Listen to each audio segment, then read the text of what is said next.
Hello, everyone. Welcome to the March 17th St. Patrick's Day meeting of the Bond Oversight Committee. It is 11:32 a.m. This is Gina Blackman-Taylor, the chair.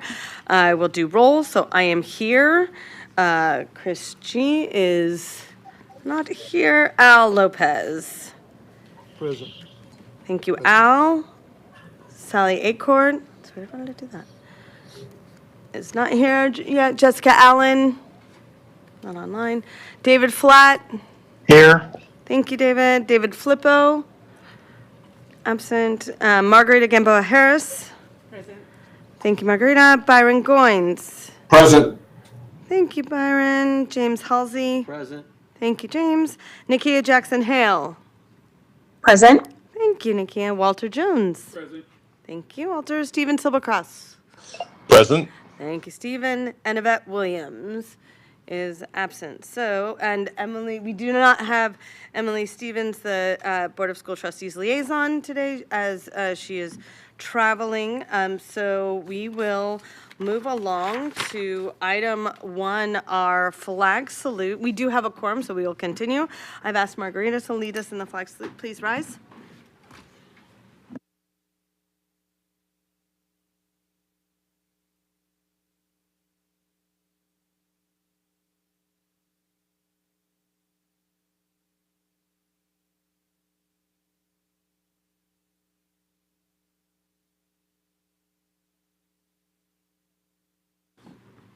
All right, so we are going to move on to item 2.01, the approval of the minutes.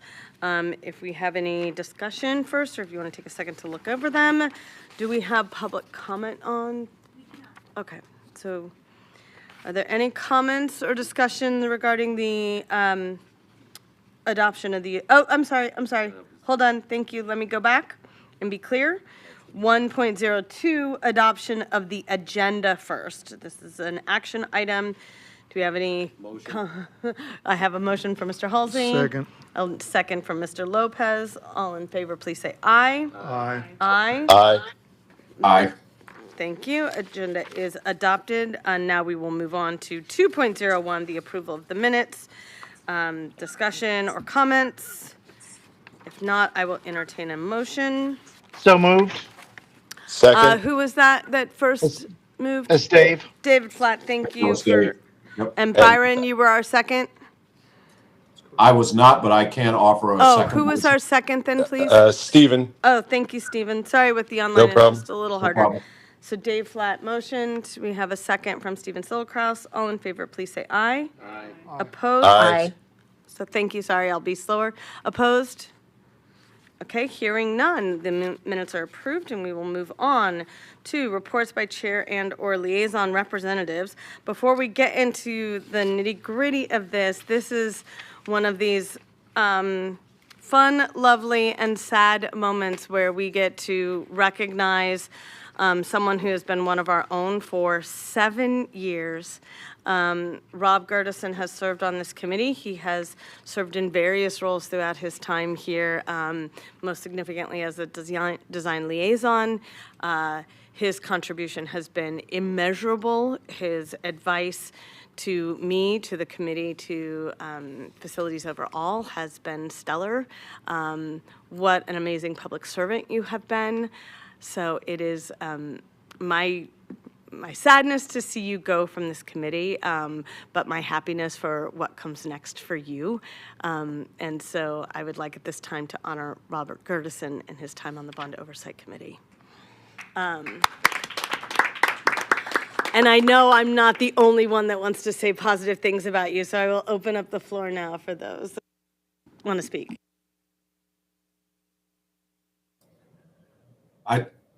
I'd just like to thank you for your commitment to public service.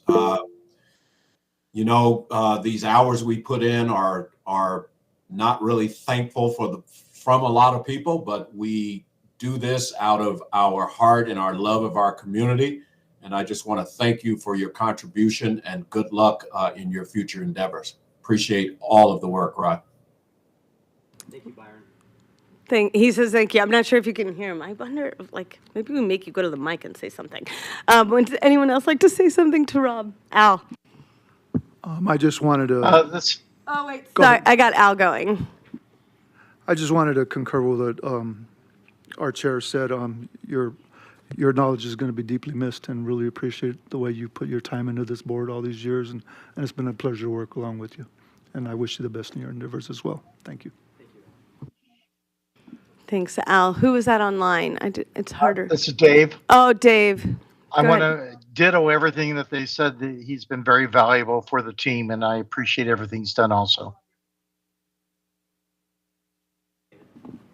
Thank you. And we have Walter Jones. We appreciate everything you have done for us. I know it's kind of hard to go behind everybody else, but we thank you for the service that you have provided for us. I appreciate that, Walter. Thank you. All right. Did you want to say anything? Taking us all to dinner, right? Take us all to dinner. Well, again, Rob, did you want to say anything about your time? The microphone there can be used. I want to give you an opportunity. Thank you. I just wanted to say I'm just deeply pleased to be a part of this committee. I've learned a lot in the last 7 years, even though that, you said I've shared a lot. I've learned a lot from each and every one of you, and I'm going to take that with me from here on. Community service is one of the highest things that a human can do. So it's been an honor to be amongst you and to have served, and look forward to taking what I've learned about serving community to my next endeavors. So thank you. Thank you so much, Rob. It's been a pleasure. Yes. I will miss you.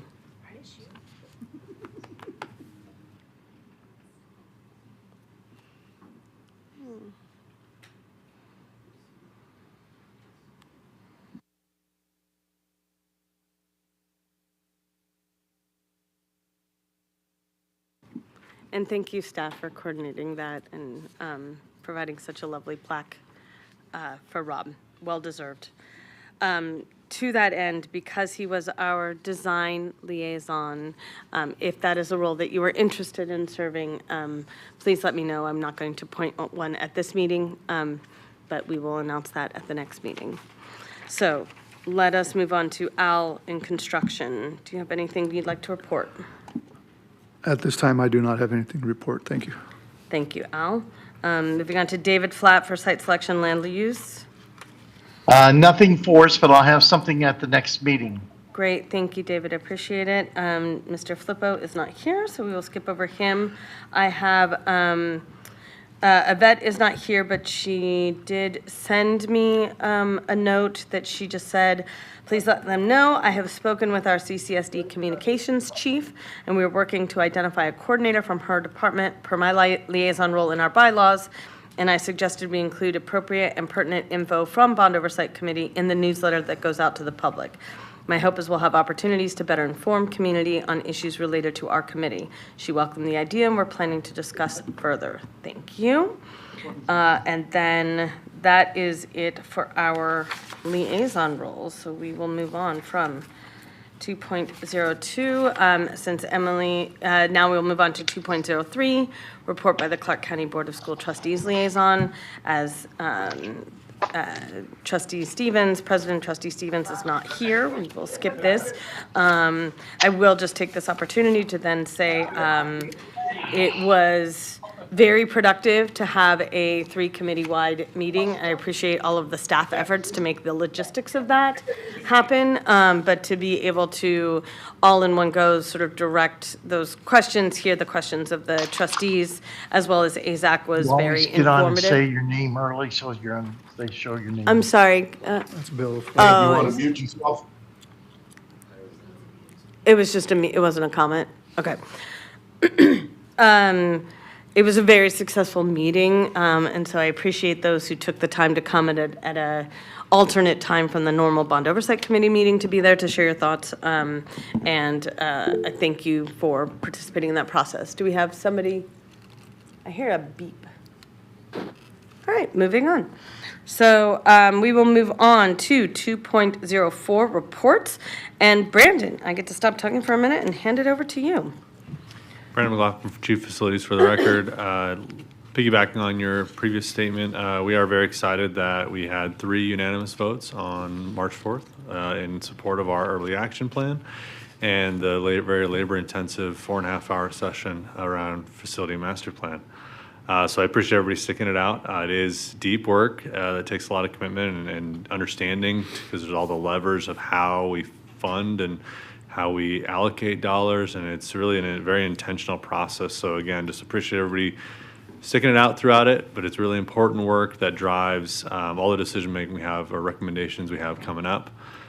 So again, highlighting what happened on March 4th, we approved we now entered the draft options stage of facility master plan. So a lot of the 136-page book is now being circulated with our stakeholder advisory groups, and starting in a week and a half, our community forums will begin kicking off, which is a more open-ended, community-wide solicitation of input. And so we're very excited. The stakeholder advisory group meetings have been going well so far. And again, those are our students, those are our parents, those are our teachers identified by school principals. And then community forums, we are very excited to continue to socialize some of these concepts of alternative grade configurations, all the things we talked about. So just providing a high-level update on some of that activity coming up. And again, what we're narrowing in on here is a fall timeframe for final recommendations by Canon Design. We would then have probably a similar format to having some of those recommendations seen all at the same time. But it's really a lot of the municipalities, a lot of the district leaders are really leaning in, and community members are leaning in on what this process is entailing, so that we're all getting to that finish line together, that there's not any surprise about what we prioritize our dollars for and what we're in support of, which is student success. So just really a high-level overview that this work is going really well, and we're really excited that we finally got that March meeting off the ground and some good results. So I'll stop there. Thank you, Mr. McLaughlin. And then we will move on to 2.05, 2015 Capital Improvement Program Financial Status. Rodney. Rodney Fouts for the record. There's not much to report here. Through January of 31st, 2026, we have revenue sources of $4.4 billion. Our expenditures to date are $4.1 billion, with encumbrances of $335 million. So if you take our $4.4 billion minus our $4.1 billion, we have $264 million in cash flow. But again, as I state in most meetings, we have $335 million encumbered. So that reflects that we have more work to do based upon the cash flow that we have. We just closed on some more bonds on March 12th, and I will have those updates at a later meeting. Thank you, Mr. Fouts. Was there somebody raising their hand online? Okay, maybe just Mr. Flack going in and out. All right. Thank you. Do we have any questions for Mr. Fouts? Online? All right, seeing none, we shall move on to 2.06, Policy and Regulation Review. So one of the things that we're trying to accomplish for the Bond Oversight Committee is where we do have a role in sort of providing feedback on policies that can shape decision-making for staff. This is an area where Bond Oversight has a role to play as we make these recommendations to the Bond Oversight, to the Board of School Trustees more generally. We can make recommendations. That is our part of the process.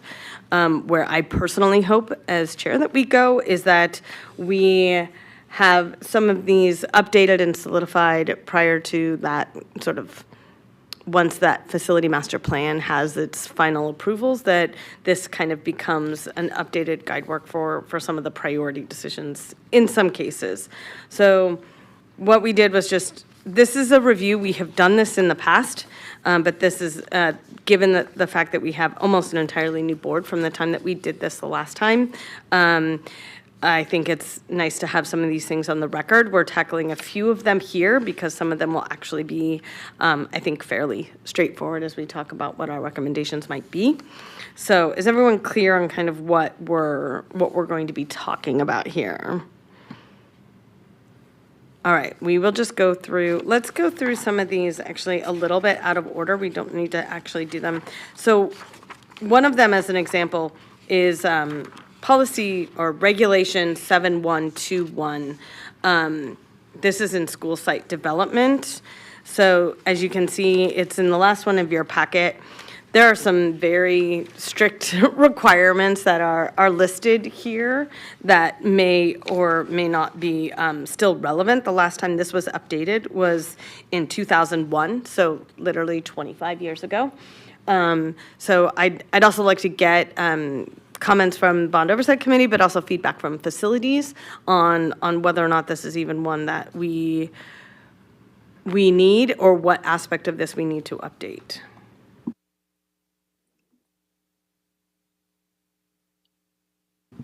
Basically, are these numbers still valid? Yeah, Brandon McLaughlin for the record.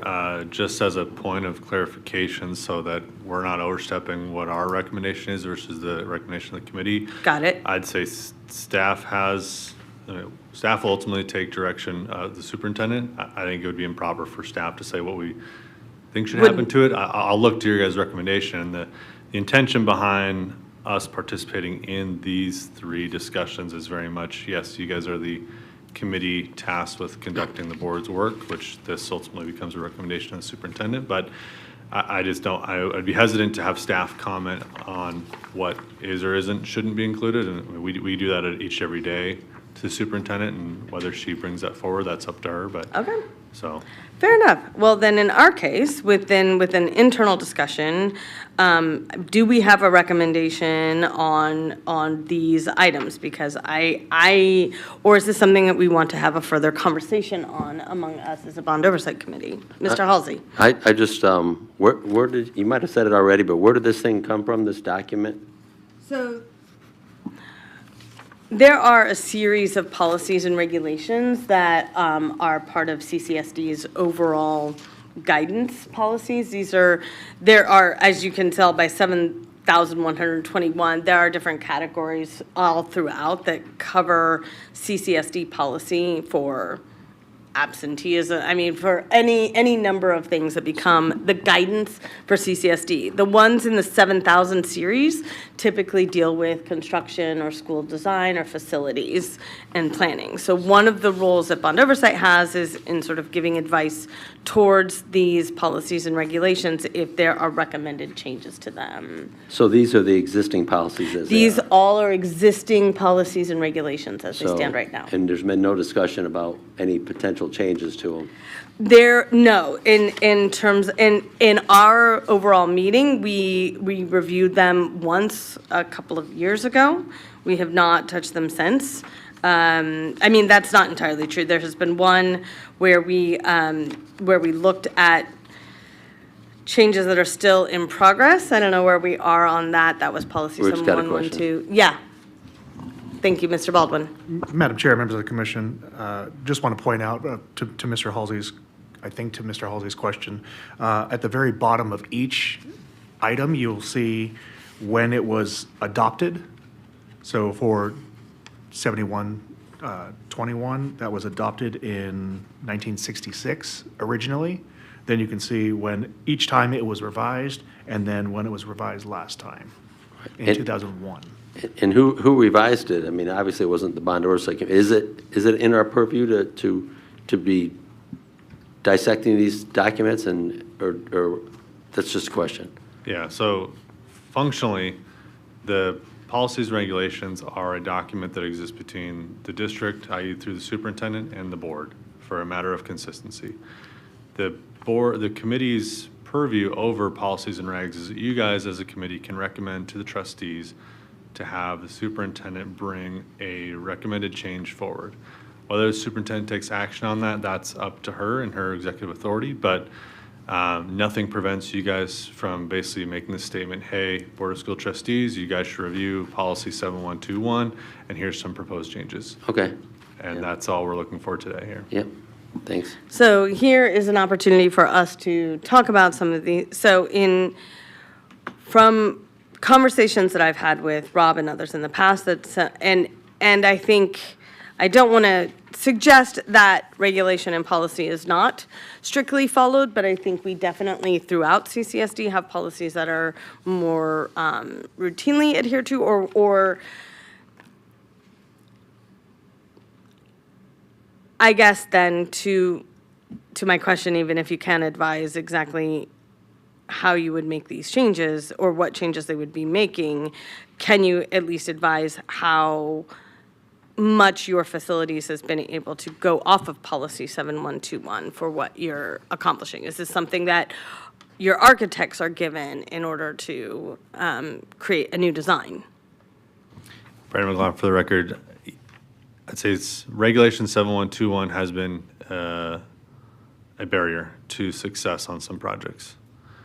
I think it's, we, in other policies and regulations, establish what educational specifications on a project level are, and that's where a lot of these parameters would otherwise be dictated because they're contextual to what a project requires. To make unilateral decisions about these, I get the spirit of it, but we don't deploy these in those realms, though we hold our architects and engineers to stipulate that you follow district policy and regulation, but more often than not, we waive these because there's context that makes sense for it, project by project. Which is why in my, in one of the comments that I would like to make is that I propose that we make the recommendation as a bond oversight committee that they consider removing policy, regulation 7121 from the regulations and policies, unless there is a feeling among the committee that there's actually a need to change some of these numbers. I think, to Mr. McLaughlin's point, I think having something that is this regimented in the policies is an outdated approach to design and to building. So you're suggesting to remove it completely? Correct, Mr. Halsey. I'm suggesting that we can make a recommendation that they remove this regulation, regulation 7121. So what would make them build a high school with a baseball field then if you didn't have to? Well, in my opinion, I think it would be more along with what those standards are, but it also provides flexibility because we already have, I mean, these are comprehensive high schools. We already have choice high schools that are lacking some of these items, and they're waived on individual basis. You know, I'm just not sure that having, I guess in my opinion, I'm not sure that having this sort of laid out process has been useful right now, and I'm not sure that having a document that lays out exactly to this level of specification what each school has to have is valuable in this way. I mean, I think and maybe perhaps most of the choice schools are following under section D, where it says special function schools will be site developed appropriate to their unique function. But in my opinion, if there are waivers that are having to be given to kind of following this regulation, the other option is that because we are a recommending body, we can also decide that we want to spend more time on making actual specific recommendations to each and every item. So would a kindergarten, is 4,400 square feet of turf appropriate for a kindergarten area? And 4,300 square feet of asphalt blacktop appropriate for every kindergarten area? So, I mean, I think we can go through one by one. To me, this feels a bit like a zombie regulation that hasn't necessarily been informative or helpful to what they're talking about. But if there's a way that we can, if we feel like if we don't have a guardrail like this, that we're signing ourselves up for future problems, I'm willing to entertain that conversation. Yeah, and obviously, what I heard earlier is that these guys aren't going to be able to give us an opinion. You can't give us an opinion on whether to put this in the trash can or revise it, right? Brandon McLaughlin for the record, I don't think it would be proper for us. I mean, it's not the Right. Brandon Oversight Committee, it's the facility, or the Bond Oversight Committee. Right. So that's why I want Right. to be your guys' voice, But not what we For drive people to make, to it.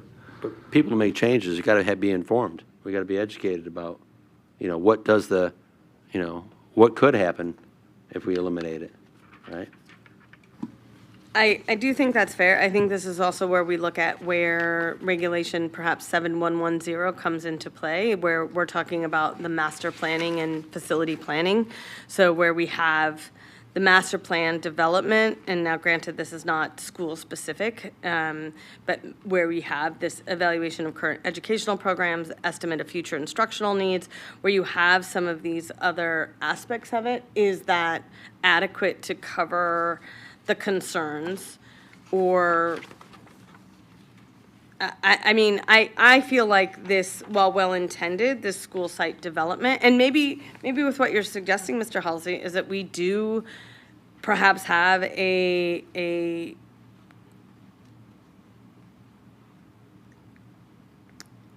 we can't have a working group in that same way, but that we have, without having to do a public meeting and whatnot, but if we're not able to take a look at this and see whether or not this is relevant, but it is also not being used, then it is a purposeless regulation anyway, Is is it being kind of my used? feeling. Well, what I'm gathering is that it has, from what Mr. McLaughlin just said, is that it has been a hindrance to some projects. And that it's not being perhaps as adhered to as was its intent. Al, you're in construction. What are your thoughts on this? Personally, I do feel like some of these things are outdated, but I kind of feel like what Halsey's saying, to be careful what you ask for. We don't want to, again, they are just recommendations. It's not like we're putting anything in, but I do feel like they do need to be updated. And that'll probably take another meeting of 2 or 3 hours just to get that rectified, the way things go around here. But that's my opinion at this point. So in your mind, you would like to have a further conversation where we actually bring exact recommendations to these changes? I'd agree with that statement. Okay. And then, That's just a suggestion. no, I'm hearing you out. Well, Mr. Jones is another construction person. What are your thoughts on this? Well, Ms. Harris had her Oh, going first, so I'll let Ms. Harris go. okay, I'm sorry, I couldn't see that from here. Ms. Harris. Margarita Gamboa Harris for the record. Speaking a little bit from experience from having to do a new build of a new school, it is true that there's no turf in most elementary schools that I've worked at. So I know that portion. I'm just wondering, though, if just because it's the first step towards maybe making this null and void, maybe we just change it to will include to may include. And just so that we have it as a place marker versus getting it totally erased, I guess, and just as a guide that may include. But I know that, yeah, like turf, no, I don't see that in elementary schools for the most part. But that's just what I would like to include. Chair Blackman Taylor, if I can. Yes, Mr. McLaughlin. Brandon McLaughlin, for the record.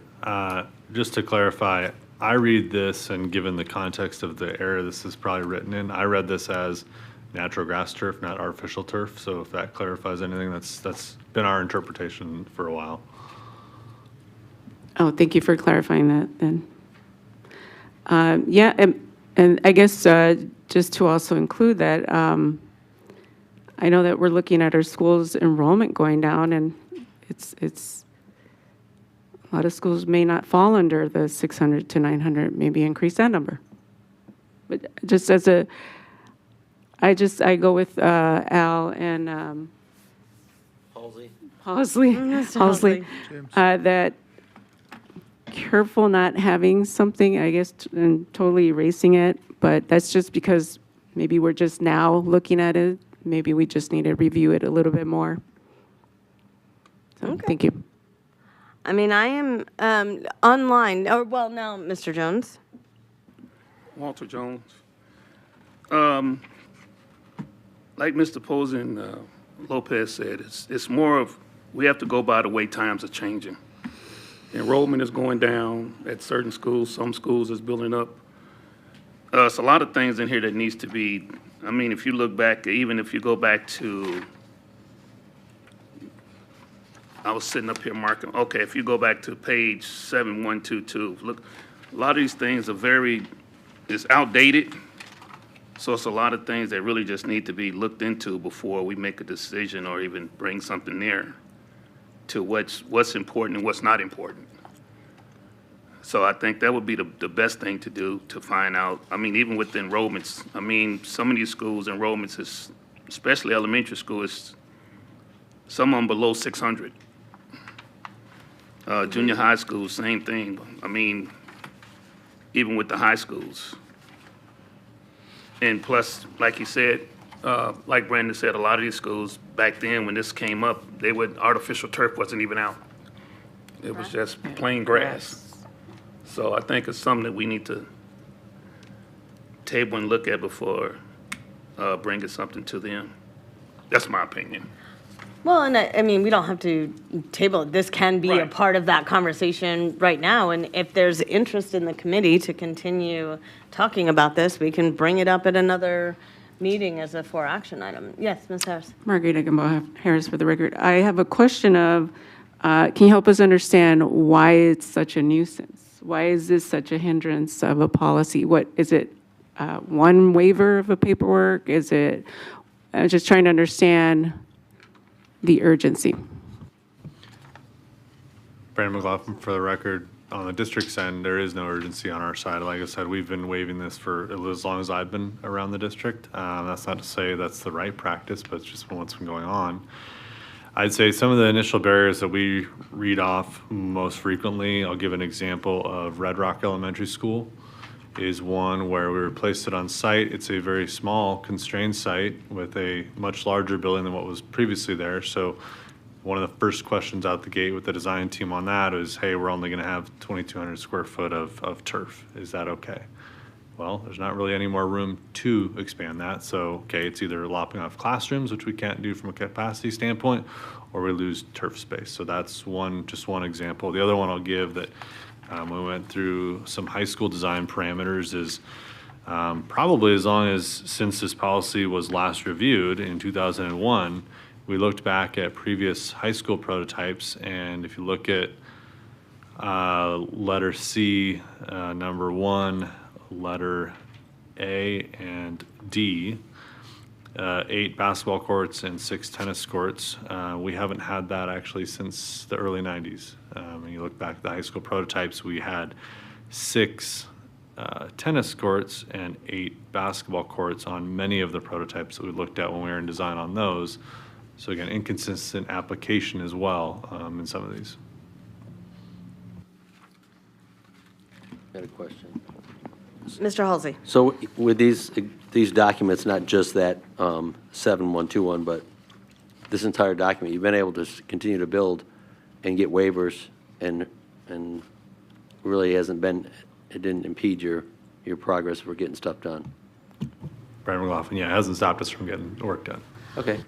So, well, then to my question, well, there's a couple of questions. One, to Ms. Harris's point, this wasn't urgent. This is something that, as part of the function of Bond Oversight Committee, is something that I feel as if this is squarely within our purview, and it is something where we actually do, as Bond Oversight Committee, have influence and authority to have a conversation about and to make recommendations about. So part of this is also about the functionality of this committee, and where I feel as if we can be of service is where we are looking to reform and make suggestions on the things that dictate that work. So even if it becomes a standard policy for them to issue waivers on whatnot, that is not ideally the way to go about doing business. And if I think that if something is being routinely wavered, as an example, to me that means either the policy is clearly not effective anymore, and it is not, and then it goes to my question to Mr. McLaughlin. When you make that decision, okay, so early 90s prototypes had 6 tennis courts, but haven't since then. Who is the person that then makes the determination that a waiver is acceptable? Just in your point of doing business, who ultimately makes that decision? Brandon McLaughlin, for the record, I would believe that would rest with the superintendent, but at least at those instances I shared with you, I mean, I doubt I was even born during some of those waivers on the high school, so just clarifying. No, exactly.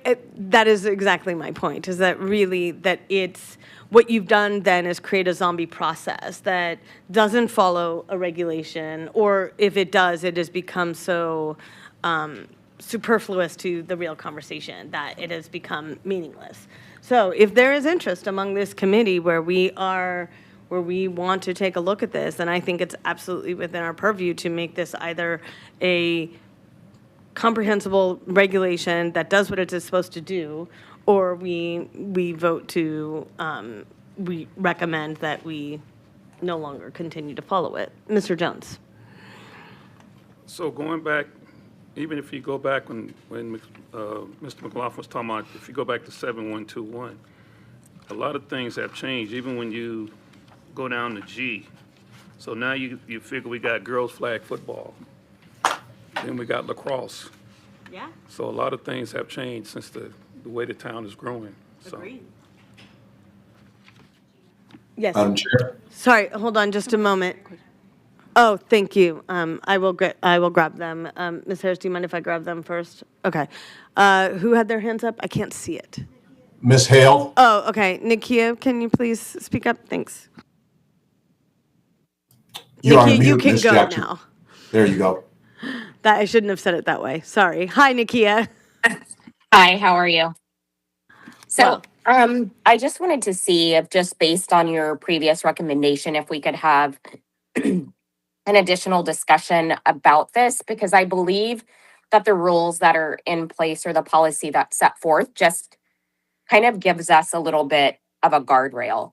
So rather than eliminating the policy or the regulation altogether, I think it's worth having a discussion about all of them and bringing them up to like today's standards, but also looking to the future of what we might see coming down the road as far as what this committee would oversee.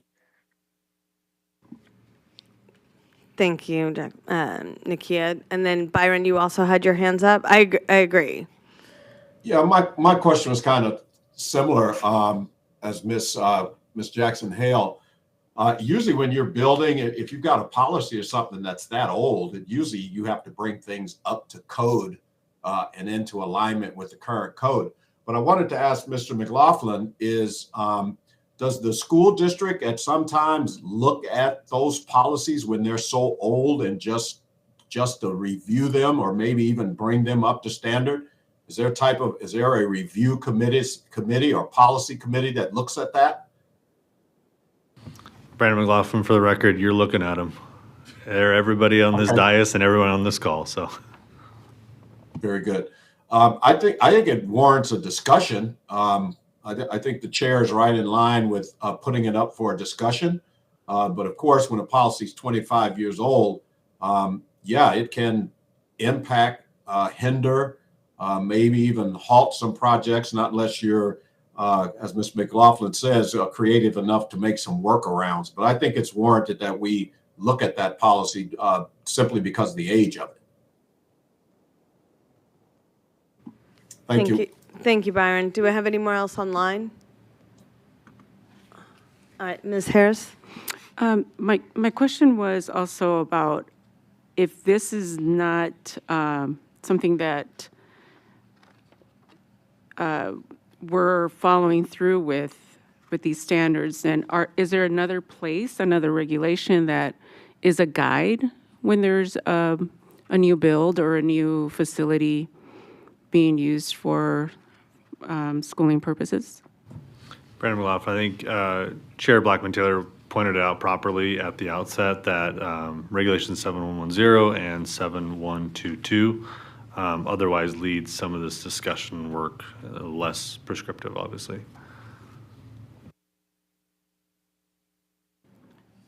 Thank you. So I'm wondering if we look at those and review those maybe a little bit more, and then maybe go back to the other regulation that we might have a little bit more insight of, like, oh, okay, yeah, that's probably not needed. Yeah, and this is what this meeting is also for in this agenda item. We have that ability to, right now, we included just four. It gets confusing, my apologies, but policy 7122 is one, just so that people have some background. There was a time where even Rob was involved in some of these conversations about changing it. I don't know how far that conversation ever got with facilities. So as far as I know, with policy 7122, there have not been recommended changes, although there has been conversation over whether or not some of these items, like the construction cost exceeds $100,000, if that was still a relevant number in today's dollars. Because again, this one was adopted in 7122 was adopted in 2003.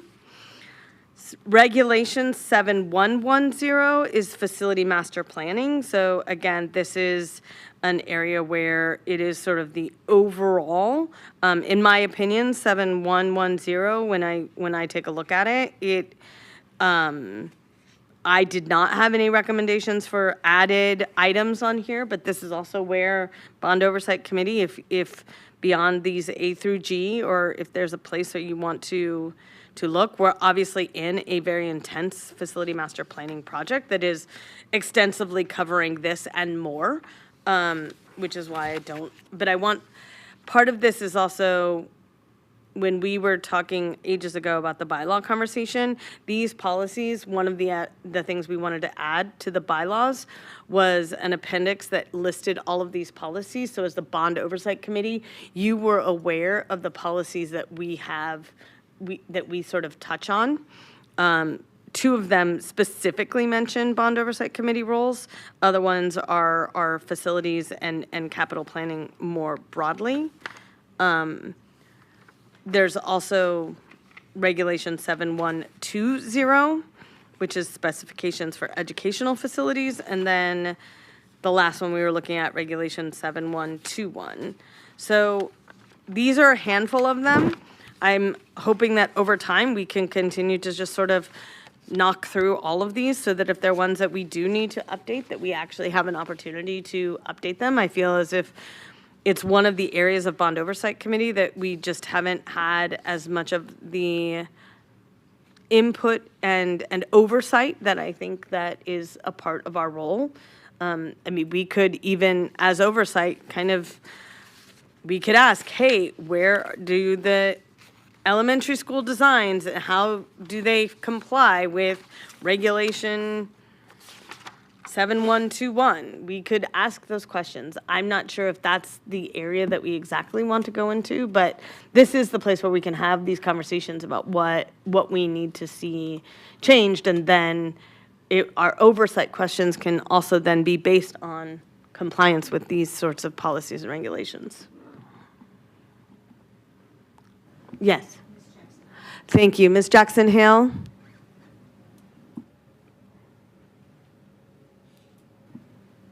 Did you hear me? Sorry, that was Oh. from before. Oh. No questions, no Okay. comments. Okay, thank you. Mr. Jones.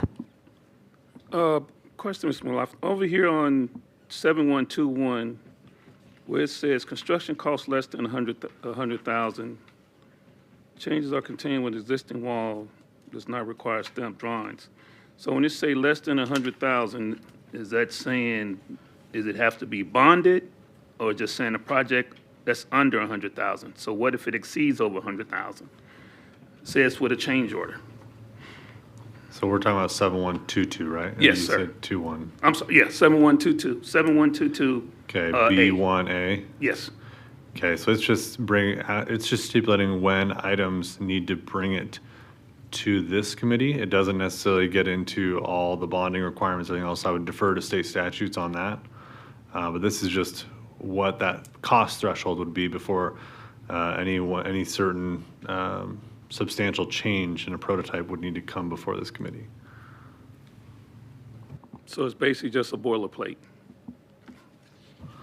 Right. Okay. I mean, I can just assume intent. I don't know, obviously, and maybe there's recordings of the meetings this was last discussed in 2003. I mean, technology was a thing back then, too. Right, yeah. But back then, I can imagine $100,000 in construction was probably a big ask, and so they wanted to ensure that there was oversight over why we're changing something to that degree in a prototype building. But we were also more reliant on prototypes back then. Thank you.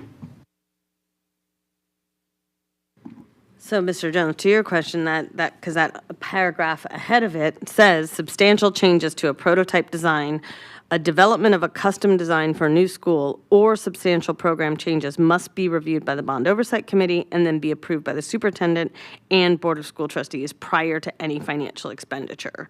So this is saying, what this policy is saying is that any construction over $100,000 or any change to the design that would be over $100,000 would need to be reviewed by this committee.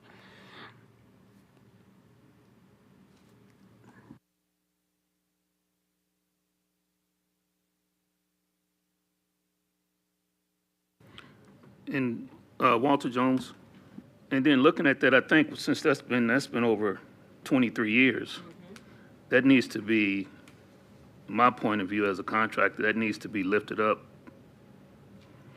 to give you guys more leverage. Do you have a recommended number, Mr. Jones? I would say, because if you're looking at some of the stuff on here, they're saying converting a weight room, dance floors, remove hydraulic lifts from auto mechanic shop, change the different mechanical systems, adding power assistant systems to entry doors for handicap, expanding parking lots. Well, I say it probably needs to be lifted up at least to anywhere between 250 to 300. And then that gives a more, I would say, and Mr. Lopez and Alan can chime in on this, but I think it'd give more leverage to just saying 100,000, because now that's just saying somebody can come in there and bid 99,000 and knowing it's a $200,000 job. Now they're putting in a bunch of change orders. So it's basically just making it to where, let's open it up where it's not so cookie cutter, if that makes sense. Thank you, Mr. Jones. Ms. Gamboa-Harris. Margarita Gamboa-Harris for the record. Does this policy and regulation affect those school funded projects as well? That's a great question, and there's luckily a lot of projects are under that threshold now, but during the prime of site-funded projects about 2 years ago, we recently in alignment with this, steered a lot of projects toward actually working in alignment with this. So yes, if large site funded projects do come forward into the future, you guys may see them. And that's where it gets hairy of applicability of this, because those are general fund expenditures, and yet we're having to bring them to the bond oversight. So this doesn't have anything that outlines that only bond funded expenditures of these values are brought forward to it. And so there's been some discussion about that as related to site funded projects, but it is hairy. Thank you. If I may, in response to Mr. Jones's question, just wanted to clarify. So we talked about your recommendation on B1A on policy 7122 is 250,000 to 300,000. I just want to make sure, are you also recommending that same value for B2A? Yes. Okay. For clarification, that's not related to prevailing wage at all. It's just the criteria at which they need to bring any recommended changes to a prototype to this Okay. board. Okay.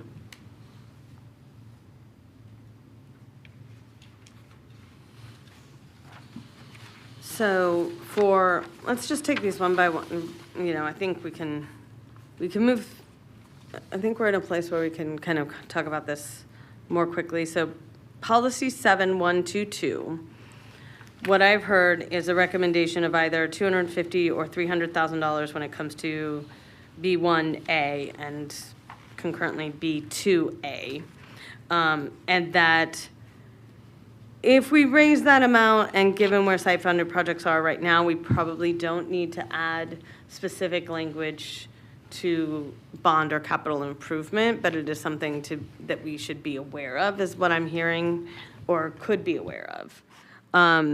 So those are the two potential items that we're talking about with policy 7122.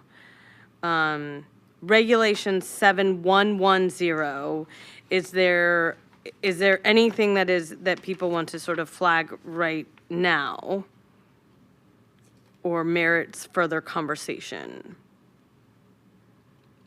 Because we can also choose to leave these alone.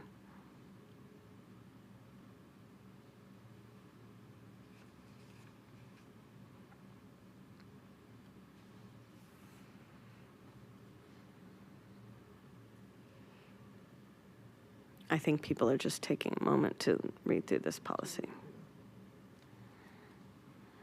7110. 7110. 7110, just, I mean, it's pretty straightforward. I would agree. I don't know what to change on it.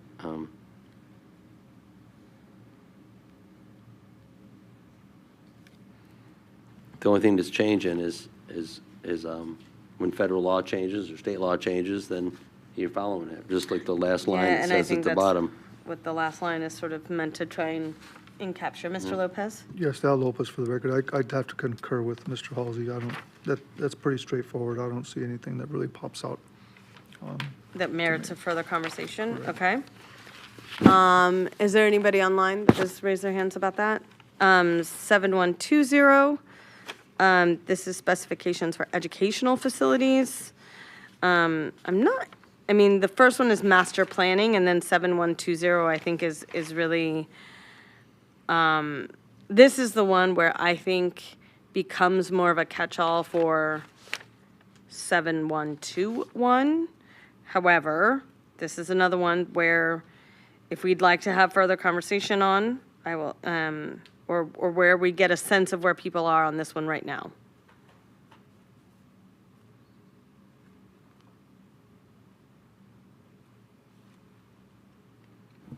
If you read B, it says on this, referring to this section, it says the committee of appropriate staff, appropriate district staff, including principals, teachers, and out-of-state consultants, when deemed advisable, will be established to ensure development of the best possible specifications for each new district facility. So right now, there's the ability to change it, but you have to include principals, teachers. It's not just us. Correct. Thank you, Mr. Halsey. I see, it was my own microphone that was open, I think. Do we have any other comments on 7120? Okay, and making it clear that we're not in a motion or anything like that right now. I'm just trying to get a lay of the land.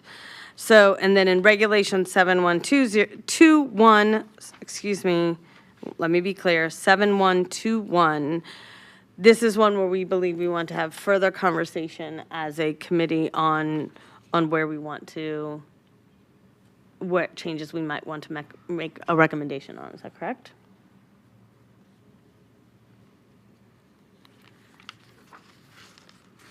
Okay, so I believe this concludes our discussion portion. Do we have any public comment on this, Valerie? We do not. Okay, thank you. Then I am going to, this is a potential action item. So at this point, because we're not recommending a change on 7110, Regulation 7110, and we are not recommending a change on 7120, there's no need to take a vote. We are not advocating any sort of action on those two policies. Is that correct and kosher with everyone? Fantastic. Then, for 7121, we are not making any sort of recommendations today, except that we would like to bring this up as another future agenda item. Is that acceptable to everyone? Yes? Okay. So then, the only motion I'm going to make with it is with policy 7122. I would like to make a motion that we recommend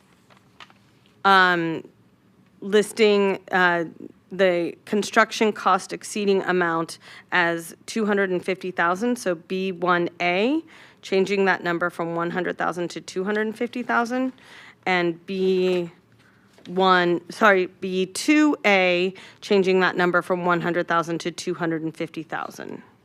That is my motion, that we make a recommendation that they consider changing those two numbers from Second. 100,000 to 250,000. I will second that motion. Al Lopez for the record. Thank you, Mr. Lopez. All in favor, please say aye. Aye. Aye. Opposed? Hearing none, motion carries. Thank you. So, we will have some policies in the future. Maybe 4 is really too many to go to, but it's hard when some of them don't have changes. It's also a good practice for us to get involved with these policies because they are things that we can also use as part of our oversight. So when we see things that are, we can ask questions regarding specifically how policy is being incorporated, but we will look at Regulation 7121 again because there seems to be interest in doing so. So that concludes 2.06. 2.07, future agenda items. I have still, and I'll be formulating exactly how we bring that up, but the one that, I have the ones that we have from last time, including the RFP process. But do I have any other recommended future agenda items? Is there anyone online? Who's seat 17? Oh, that's you, Mr. McLaughlin. Just the elephant in the room. I'd say 7121 is a great candidate to nominate for future agenda items. was the Oh, one we yeah, just from my understanding, if we're planning on putting that on the agenda, we didn't need to actually, we didn't need to actually talk about it here, but I guess if we do, then I would like to put 7121 on the agenda, on a future agenda. I make a discussion. We are done with discussion. Do we have a public comment on future agenda items? Okay, I will make a motion that we include Regulation 7121 as a future agenda item. Second. Thank you, Mr. Halsey, for the second. All in favor, please say aye. Aye. Aye. Aye. Opposed? Aye. Hearing none, we will move on from 2.07. We are moving on to item 3.01, public comment period. Billy, do we have any public comment more generally? Thank you so much. So then we will move on to item number 4, adjournment. Can I get a motion to adjourn?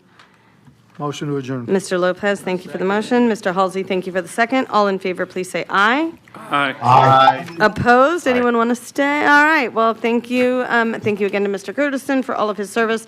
Happy St. Patrick's Day. This meeting is adjourned. 12:30.